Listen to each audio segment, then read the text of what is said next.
বন্ধুসকল, আপোনালোকৰ কাৰণে এটা বেয়া খবৰ। কাৰণ জনপ্ৰিয় ইউটিউবাৰ তেলচুৰাৰ লগৰ মানুহ মানে তেলচুৰাৰ পৰিচালক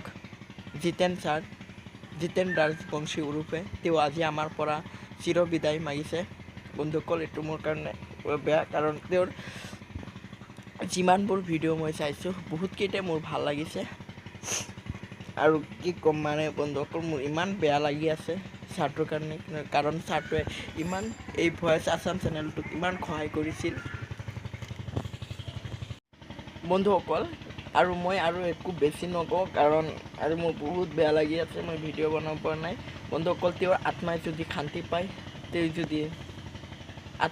শান্তি পায়, ভালকৈ যদি তেওঁৰ দেৱাখন বন্ধু মই ক'বই পৰা নাই, এনেকুৱা হৈ আছে। আৰু বন্ধুসকল কি ক'ম মানে, এই ছাৰৰ মানে সকলোবোৰ যিমানবোৰ ইউটিউবত ভিডিঅ' তেওঁৰ ইউটিউবৰ জৰিয়তে জনপ্ৰিয় আছিল। তেওঁ এজন টিচাৰ আৰু তেওঁৰ টেট চাকৰি আছিল, কিন্তু টেট চাকৰিটো পাৰ্মানেণ্ট হোৱা নাছিল। আৰু বন্ধুসকল মানে কি ক'ম, ইমান বেয়া লাগি আছে। তেওঁৰ কালিৰ পৰা তেলচুৰা আহি নিউজ লাইভৰ দৰ্শকক জনাইছিল তেওঁৰ কিবা চৰকাৰে যদি কিবা কৰি তেওঁলোকক যদি হেল্প কৰিব পাৰে, কিন্তু ৰাতি 11:20 তেওঁৰ দেহাৱসান ঘটে। বন্ধুসকল, আপোনালোকে তেওঁৰ কাৰণে কামনা কৰক, তেওঁ যদি সুখেৰে থাকিব পাৰে। আৰু বন্ধুসকল, মই বেছি নকৰোঁ, মই একো